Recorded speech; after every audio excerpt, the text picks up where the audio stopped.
sat alone in the corner of a dark cantina, staring at the last few coins in his pocket. The station around him hummed with life. Thousands of aliens walked through the corridors, buying things, selling things, living their lives, but had nothing left to sell and nothing left to buy.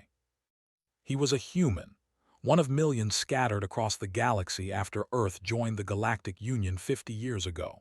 Humans were still new to space, still learning, still considered weak and unimportant by most alien species, and felt every bit of that weakness as he counted his coins for the third time, hoping the number would somehow change. It did not change. He had enough for one more drink, maybe 2 days of food if he was careful. After that, he would be thrown out of his tiny room and left to sleep in the maintenance tunnels like the other broke humans on the station. The cantina was called the Broken Orbit. It was a place for desperate people, smugglers looking for work, gamblers who had lost everything, criminals hiding from station security. Did not think of himself as any of these things, but he knew he was getting close to becoming all of them. 3 months ago, he had been a cargo handler. It was simple work. He moved boxes from ships to warehouses. The pay was small but enough to survive. Then someone had hidden illegal weapons in one of his shipments. Station security found them. They did not believe when he said he knew nothing about the weapons. They let him go without prison time, but they put his name on a list, a blacklist. Now no legitimate company would hire him. He had tried everything. He had begged for work at every dock, every warehouse, every shop that would listen. The answer was always the same. Sorry, human, your name is flagged. We cannot help you. So sat in the Broken Orbit, drinking cheap alcohol and wondering how his life had fallen apart so quickly. That was when the merchant walked in. We're a short species. Most of them stood only 4 feet tall, with gray skin and large eyes that sat on stalks above their heads. They were known throughout the galaxy as traders and businessmen. Clever, ruthless, always looking for profit. This particular was dressed in expensive clothes, gold threads woven into his jacket, rings on all 6 of his fingers. He looked completely out of place in a cantina like this, and every eye in the room turned to watch him. He walked straight to his table and sat down without asking permission. "You are the human called," the alien said. It was not a question. Looked at him carefully. "Who wants to know?" "My name is, I am a merchant, a successful one." The eye stalk swiveled, checking that no one was listening too closely. "I have a job for you, a simple job. It pays 50,000 credits." Almost choked on his drink. 50,000 credits was more money than he had seen in his entire life. It was enough to pay his debts, buy passage off this station, and start a new life somewhere far away. "What kind of job?" he asked, trying to keep his voice calm. Smiled. It was not a friendly smile. "I need you to ruin a date." "A date, like a romantic date?" "Exactly." Leaned closer, his voice dropping to a whisper. "My daughter has been arranged to meet a young man tomorrow evening, a suitor from a rival trading family. If this date goes well, they will be married. Their families will merge, and my business will be destroyed." Frowned. "So you want me to stop your daughter from getting married?" "I want you to make sure the date is a disaster. I want the suitor humiliated. I want my daughter to hate him. I want the whole restaurant to see what happens." Pushed a small data chip across the table. "This contains all the information you need. The restaurant, the time, what the suitor looks like. I do not care how you do it. Spill drinks on him, start a fight, make a scene. Just make sure the date ends badly." Picked up the chip and turned it over in his fingers. "Why me? You could hire anyone for something like this." "Because you are human, because you are desperate, because you have nothing to lose and everything to gain." Eye stalks fixed on his face.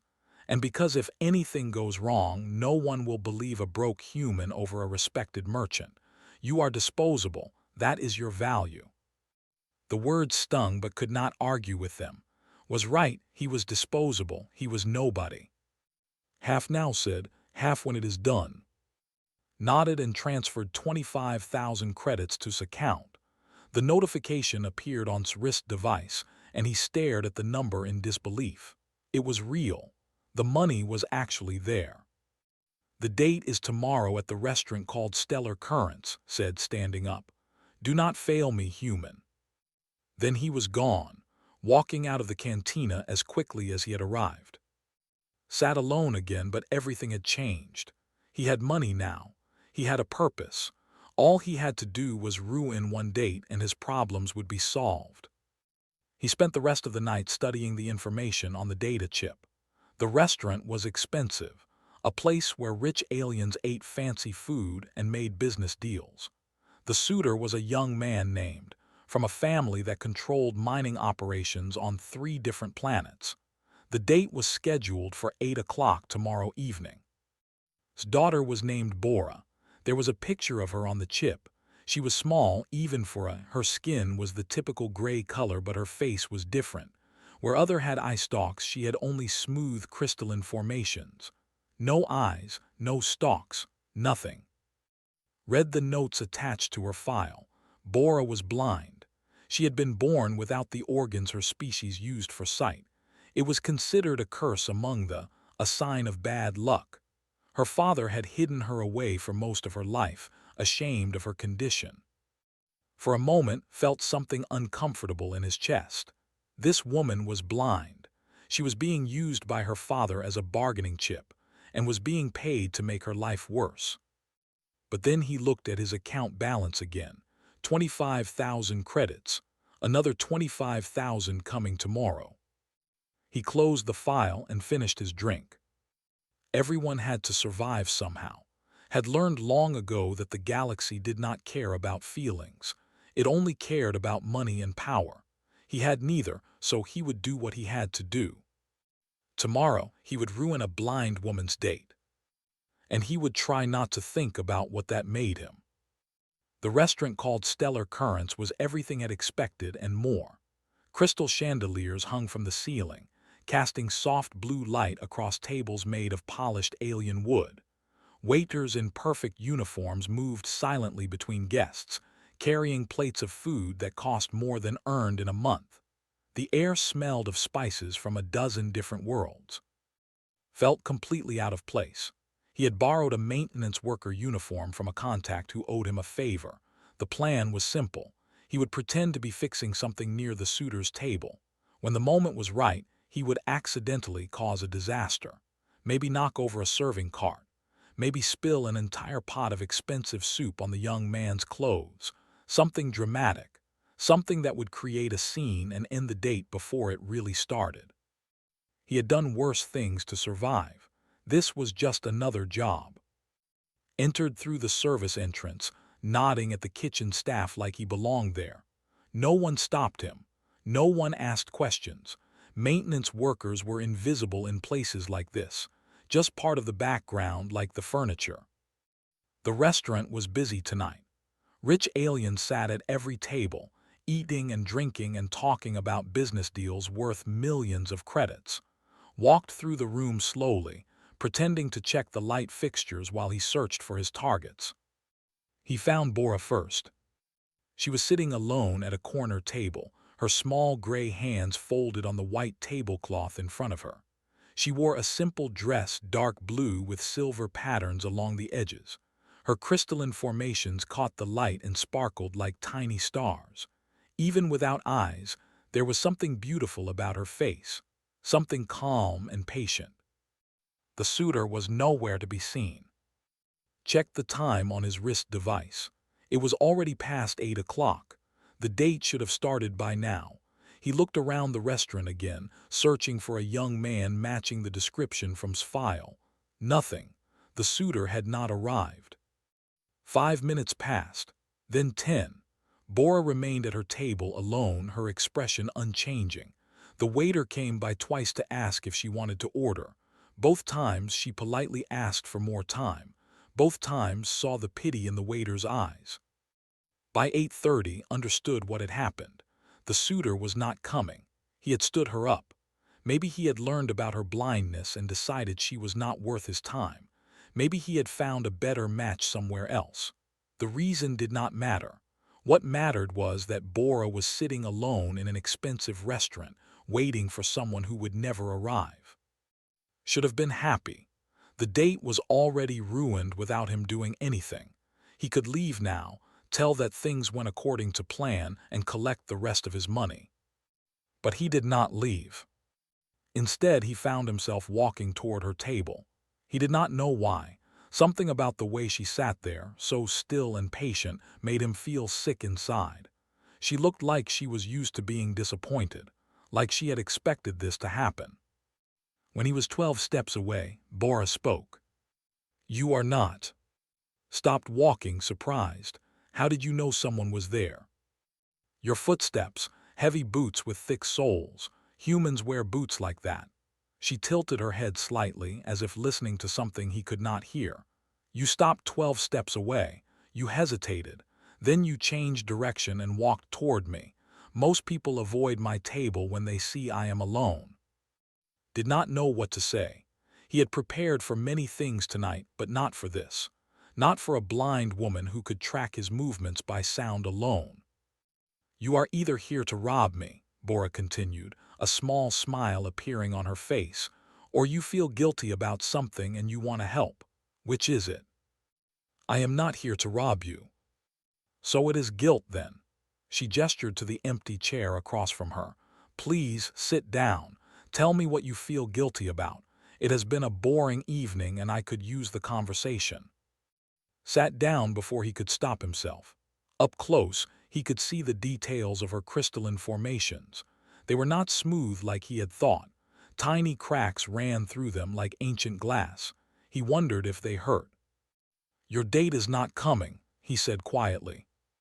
"I know. I knew an hour ago when I heard the manager talking to one of the waiters. The suitor canceled his reservation this morning." Bora's smile did not fade.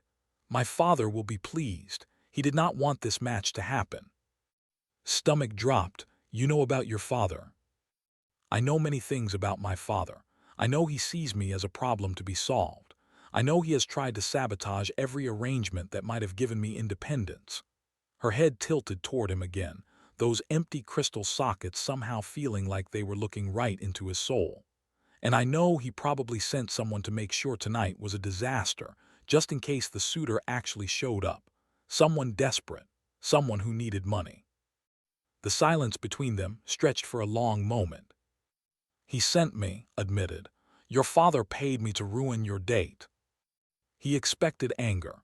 He expected her to call for security, to scream, to demand that he be thrown out. Instead, Bora laughed. It was a warm sound, genuine and unexpected, and it made feel even worse about himself. "I thought so," she said. "You walked like someone carrying a heavy weight. Guilt has a sound, you know. Most people cannot hear it, but I can." She reached across the table and touched the back of his hand lightly. "What is your name?" "Well, since my date has abandoned me and my father's saboteur has decided to confess instead of sabotage, I find myself with a reservation at an expensive restaurant and no one to share it with." She her hand and folded her fingers together again. "Would you like to stay? I will pay for the meal. Consider it a reward for your honesty." "Why would you want to have dinner with someone who was paid to hurt you?" Bora considered the question carefully. "Because you told me the truth. Most people lie to me. They think because I am blind I cannot tell the difference, but lies have a sound too. Your words were honest. Your voice shook when you admitted what you came here to do." She smiled again, and this time there was something sad in it. "Honest people are rare in my life. I would like to spend an evening with one, even if he started out as my enemy." Looked at the empty chair, at the expensive table setting, at the small blind woman who had every reason to hate him, but was offering him dinner instead. He should leave. He should take some money and disappear. He should forget this woman existed. "Okay," he said instead, "I will stay." Bora's smile grew wider, and she raised her hand to signal the waiter. Had no idea what he was doing, but for the first time in months, he felt like he was exactly where he was supposed to be. The food arrived in waves. Small plates of things could not name, prepared in ways he did not understand. colorful sauces and delicate portions arranged like artwork. He felt clumsy picking up the strange utensils, but Bora did not seem to notice. She ate slowly, savoring each bite, her fingers finding the food with practiced ease. "You have not eaten in a while," she said between courses. "Your stomach made 3 different sounds when the first plate arrived. Hunger has its own language." Felt his face grow warm. "I have had a difficult few months." "Tell me about them." So he did. He told her about his job as a cargo handler, about the illegal weapons someone had hidden in his shipment, about the blacklist that had destroyed his life. He told her about the months of searching for work, the rejections, the slow slide into desperation that had led him to the broken orbit cantina where her father had found him. Bora listened without interrupting. Her crystalline formations caught the light as she tilted her head, following his words like they were music. "Humans are still new to the galaxy," she said when he finished. 50 years is nothing. My species has been traveling between stars for 3,000 years, and we still remember when we were considered primitive outsiders." She sipped her drink carefully. "It will get better for your people, but not quickly, and not fairly." "How do you know so much about humans?" "I listen to everything. When you cannot see, sound becomes your entire world. I have spent years sitting in rooms where my father conducted business, where diplomats argued, where traders made deals. They forgot I was there because I was blind and small and unimportant. But I heard everything." She smiled. "I probably know more about galactic politics than most ambassadors." Found himself leaning forward, fascinated. "What else can you hear?" "Many things. Right now, the couple 3 tables behind us is having an argument. They are trying to keep their voices down, but I can hear the anger in their whispers. The waiter who served us is worried about something. His footsteps are heavier than usual and he keeps checking his communication device." "And you?" She paused, her head tilting toward him. "Your heart rate has been changing all evening.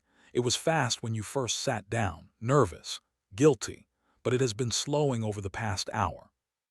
You are becoming comfortable. That is incredible. That is survival." Bora's voice carried no self-pity, only truth. "When my people discovered I was born without sight, they wanted to hide me away. Blindness is considered a curse among them, a sign that the family has done something wrong. My father kept me locked in our home for the first 15 years of my life. No school, no friends, no contact with the outside world." His chest tightened. "That sounds terrible." "It was, but it taught me to pay attention. I memorized every sound in our house. The way the floors creaked, the rhythm of the cleaning machines, the footsteps of every servant and guard. When I finally convinced my father to let me leave the house, I did the same thing with the entire station. I walked every corridor hundreds of times. I learned the sound of every ventilation system, every door, every pathway." "You memorized the whole station by sound." "Most of it, enough to move freely without help." She finished her drink and set the glass down precisely in the center of her coaster. "People think blindness makes you helpless. They are wrong. Blindness teaches you to understand the world in ways sighted people never consider. Sound, touch, smell. The way air moves when someone enters a room. The vibration of floors when heavy things pass by. These things tell stories that eyes can never see." Was silent for a moment, thinking about his own life. He had eyes that worked perfectly, but he had never paid attention to any of these things. He walked through the world looking only at what was directly in front of him, missing everything else. "I feel like I have been blind my whole life," he said quietly, "and I have working eyes." Bora reached across the table. Her fingers found his wrist with perfect accuracy and rested there lightly. "Your pulse just jumped. Why?" "I do not know. Maybe because you touched me. Maybe because I am not used to people paying attention to me. Humans are strange that way. You crave connection, but you are afraid of it." Her thumb moved gently against his wrist, feeling his pulse. "Tell me about Earth. I have heard many things about it, but always from diplomats and traders, never from an ordinary person who lived there." Thought about his. He had left when he was young, following his parents to a colony station after the economy collapsed in their region. His memories of Earth were faded, like photographs left too long in the sun. "It was green," he said slowly. "That is what I remember most. Trees everywhere, grass, plants growing wild along every road. The sky changed colors throughout the day, blue in the morning, orange and pink at sunset, black at night full of stars." "What did it sound like?" "Loud, but not like station loud, different loud. Birds singing, wind moving through leaves, rain hitting the roof when storms came." He closed his eyes, letting the memories surface. "Water sounds everywhere, rivers, ocean waves. My grandmother lived near the sea. I remember falling asleep to the sound of waves." "I would like to hear the sea," Bora said softly. "I have heard recordings, but recordings are not the same as reality." "No, they are not." They sat in comfortable silence for a moment. Around them, the restaurant continued its business. Waiters moved. Guests talked. The chandeliers hummed with soft energy, but at their small corner table, time seemed to slow down. "Why did you tell me the truth?" Bora asked finally. "About my father hearing you. You could have said nothing. You could have left." Considered the question carefully. "I do not know. Maybe because you already knew something was wrong. Maybe because lying felt worse than admitting what I was." He paused. "Maybe because you deserved honesty from someone, just once." Bora's fingers tightened briefly on his wrist. "When you admitted why you came, your heartbeat changed. It was faster but also stronger, like you were afraid but also relieved." She her hand and folded her fingers together. "That is what truth sounds like, fear and relief mixed together. Most people never let themselves feel it." "What do lies sound like?" "Smooth, too smooth, like water that has no current," she smiled. "Your voice has many currents, that is why I trust you." The waiter arrived to clear their plates and ask about dessert. Bora ordered something sweet for both of them, then turned her attention back to. "You are not a bad person," she said. "I want you to know that. You came here to do a bad thing, but you chose not to do it. That choice matters. That choice is who you really are."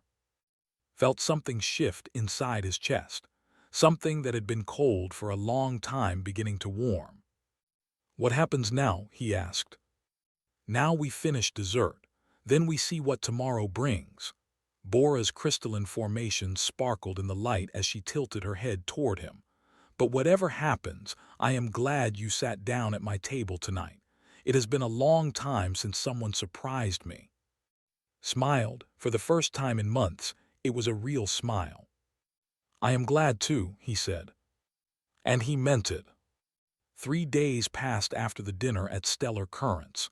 3 days of thinking about Bora, her voice, her laugh, the way she had touched his wrist and known things about him that he had never told anyone. He could not get her out of his head. He had not contacted yet. The merchant had sent several messages demanding updates but had ignored them all. He did not know what to say. The date had been ruined, yes, but not by him, and he was no longer sure he wanted to collect the rest of his payment. On the 4th day, stopped sending messages and sent guards instead. 2 large males appeared at its door, dressed in the merchant's colors. They did not ask nicely. They grabbed by the arms and dragged him through the station corridors to his private office. Other aliens watched as they passed, but no one interfered. No one ever interfered when wealthy people did things to poor people. His office was enormous. Expensive paintings hung on the walls. Rare plants from distant worlds grew in crystal containers. The merchant himself sat behind a desk made of dark wood that probably cost more than his entire life savings. "You have been avoiding me," said, his eye stalks fixed on with cold anger. "I have been busy." "Busy doing what? Certainly not the job I paid you for." Leaned forward. "I have heard interesting stories, human. Stories about a maintenance worker who sat down with my daughter and had dinner with her. Stories about long conversations and smiles and laughter." His voice dropped to a dangerous whisper. Would you like to explain why you were having dinner with my daughter when you should have been ruining her date? Straightened his spine. The date was already ruined. The suitor never showed up. He canceled that morning. Yes, because I paid him to cancel, smiled coldly. Insurance, you understand, in case my other plans failed, but that does not explain why you stayed, why you talked with her, why you made her laugh. She invited me to sit down. I accepted. And what did you discuss during this unexpected dinner? Thought about Bora's stories, her years locked away in her father's house, her incredible ability to understand the world through sound, the way she had talked about truth and lies and the currents in people's voices. Nothing important, he said, just conversation. Studied him for a long moment, then he laughed. It was not a pleasant sound. You like her, I can see it in your face. The poor desperate human has feelings for my worthless blind daughter. He shook his head in amusement. How pathetic. Felt anger rise in his chest, hot and sudden. She is not worthless. She is blind, she is a burden. She is useful only as a bargaining piece in business negotiations. Waved his hand dismissively. But I did not bring you here to discuss her value.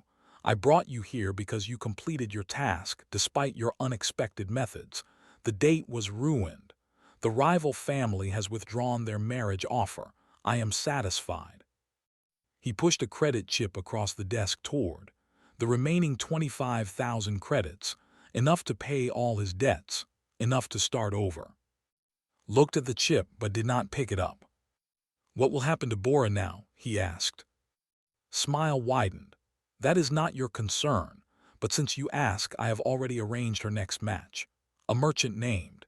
He is old and sick and will probably die within a few years. He wants a young bride to care for him in his final days. Bora will serve nicely.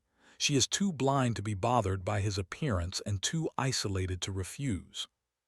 The words hit like a punch to the stomach. You are going to sell your daughter to a dying old man. I am going to secure a valuable trade partnership that will benefit my business for decades. What happens to Bora is secondary. Push the credit chip closer. Take your money, human. Leave my station. Forget you ever met my daughter. This is not your fight. Stared at the chip. 25,000 credits, freedom, a new life somewhere far away. Then he thought about Bora sitting alone at that restaurant table, patient and calm, expecting nothing good from the world. He thought about her laughter and her smile, and the way she had touched his wrist and told him he was not a bad person. He thought about what kind of person he wanted to be. No, said. Stalk stopped moving. Excuse me. I said no. Pushed the credit chip back across the desk. I am not taking your money, and you are not selling your daughter to some dying merchant who wants a nurse he can also use as a wife. The silence in the office was absolute. His face went from confused to angry in the span of 2 heartbeats. You are refusing payment. For what reason? Some misguided sense of morality. The merchant stood, his hands flat on the desk. You are a broke human with nothing. No money, no connections, no power. What exactly do you think you can do to stop me? Stood as well, meetings glare without flinching. On Earth, before we joined the Union, we had a concept. We called it dignity. It meant that every person deserved to be treated with respect, no matter what they could offer in return. Rich or poor, strong or weak, sighted or blind. Everyone had value just by existing. A foolish human concept. Maybe, but it is the concept that brought us to the stars. It is the concept that keeps us fighting even when we are outnumbered and outmatched. Leaned forward. Humans are new to this galaxy. We are weak compared to most species. We do not have claws or armor or special abilities, but we are very good at one thing, making powerful people regret underestimating us. His face twisted with rage. Guards. The 2 males who had brought entered the office. They were bigger than him, stronger, probably better trained for fighting. Did not care. The first guard reached for him, ducked under the grab, drove his elbow into the alien's stomach, and used the momentum to throw him into the second guard. Both went down in a tangle of limbs. Backed away, his eye stalks wide with shock. "You are insane. Do you know what I will do to you for this?" Walked toward the door, stepping over the groaning guards. "You will put a bounty on my head. You will send mercenaries after me. You will try to make an example of me." He paused at the doorway and looked back. "But your daughter will know what you tried to do. She will know that someone stood up for her, and that knowledge will stay with her forever, no matter what happens to me." He walked out of the office without looking back. Behind him was already screaming orders to his guards. Within an hour, every mercenary on the station would be hunting for a human with a death wish. Did not regret his choice. For the first time in months, he felt like himself again. He had remembered what dignity meant. Now, he just had to survive long enough to do something with it. Hid in the broken orbit cantina, nursing a drink with bruised knuckles and a swollen eye. The fight with guards had not ended in that office. More guards had found him in the corridors, then more after that. He had won some fights and lost others, leaving a trail of unconscious behind him as he made his way to the only safe place he knew. The cantina was dark and full of criminals, but criminals did not care about merchant bounties. They had their own problems. His face hurt, his ribs hurt, everything hurt. But the pain was almost pleasant because it reminded him that he had done something right. For the first time in years, he had chosen principle over profit. He had chosen dignity over survival. It would probably get him killed, but at least he would die as someone he could respect. The door to the cantina opened. Tensed, expecting more guards, but it was not guards who walked in. It was Bora. She moved through the crowded room with impossible confidence, her small gray form weaving between tables and patrons without touching any of them. Her crystalline formations caught the dim light as she turned her head, listening, following sounds that only she could hear. She walked directly to his table and sat down. "You fought my father's guards," she said. Her voice was calm, but there was something underneath it, something warm. "They started it, I just finished it. He has put a bounty on you, 50,000 credits for your capture. Every mercenary on the station is looking for a human with a death wish." She tilted her head, her empty sockets somehow looking right at his bruised face. "Why did you do it?" Was quiet for a moment. He had been asking himself the same question. "Because you deserved better," he said finally. "Because your father was wrong about you. Because someone needed to tell him that treating his daughter like property is not acceptable, even in a galaxy that does not care about such things. You risked your life for someone you met once. I risked my life for someone who reminded me what being human means." Bora reached across the table. Her fingers found his face and she traced the damage gently. The swelling around his eye, the cut on his cheek, the bruise spreading along his jaw. Her touch was soft and careful, mapping his injuries with clinical precision. "You are hurt badly," she said. "I have been hurt worse. That is not something to be proud of." Her fingers lingered on his cheek for a moment longer then. "I heard what you said to my father. His guards talk when they think no one important is listening. They said you talked about human concepts, dignity, respect, value. They were probably laughing at me. Some were, but others were not." Bora folded her hands on the table. "My people have a similar concept. We call it resonance. It means recognizing when two souls vibrate at the same frequency, when two people understand each other in ways that go beyond words or logic or reason." Felt his heart beat faster, and when I heard what you did, when I learned that you refused my father's money and fought his guards instead of walking away, I felt resonance for the first time in my life." Her voice dropped softer. "I have lived for 30 years surrounded by people who saw me as a burden or a tool. No one has ever stood up for me. No one has ever chosen my dignity over their own safety. Until you." Did not know what to say. He stared at this small, blind woman who had somehow found him in the darkest corner of the worst cantina on the station, and he felt something shift inside his chest. Something important. "Your father will never stop hunting me," he said. "I know. I have no money, no ship, no way off this station." "I know that too," Bora smiled, and it was the same bright, unexpected smile from the restaurant. "But I have spent 30 years learning every secret passage, every maintenance tunnel, every hidden route on this station. I know which docking bays have ships with captains who owe me favors. I know how to disappear. You want to help me escape? I want to escape with you." She reached across the table and found his hand, her fingers wrapped around his with surprising strength. "There is a cargo ship leaving in 2 hours. The captain is an old woman named who knew my mother before she died. She has agreed to take us both to the outer systems, where my father's influence cannot reach. Us both. You ruined my blind date. The least you can do is take me on a proper one." Her sightless face turned toward him, full of quiet determination. "I have always wanted to explore the galaxy, to hear the sounds of other worlds, to feel rain and ocean waves and all the things you described at dinner. Will you describe them to me?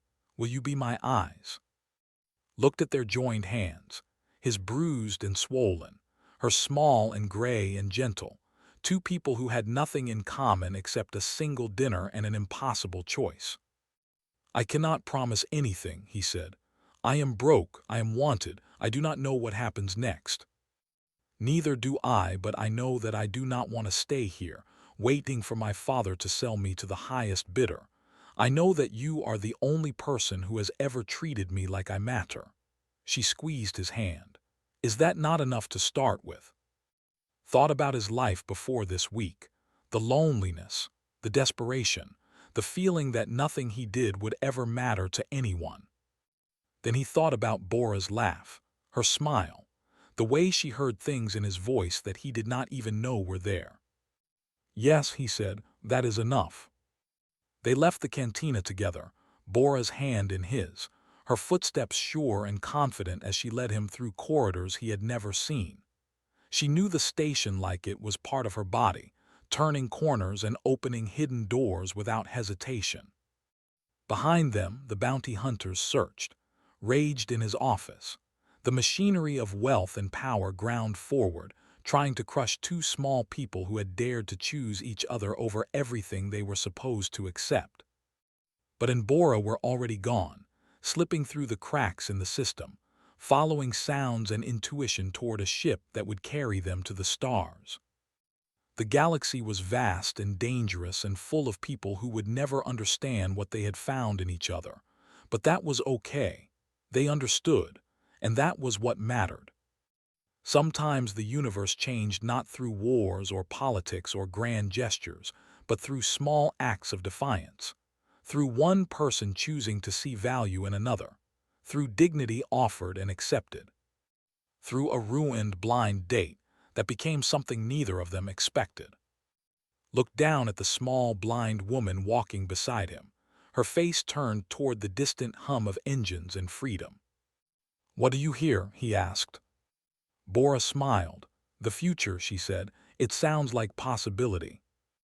They boarded the ship together as the station lights faded behind them, two strangers who had become something more, heading toward a horizon that neither of them could see but both of them believed in.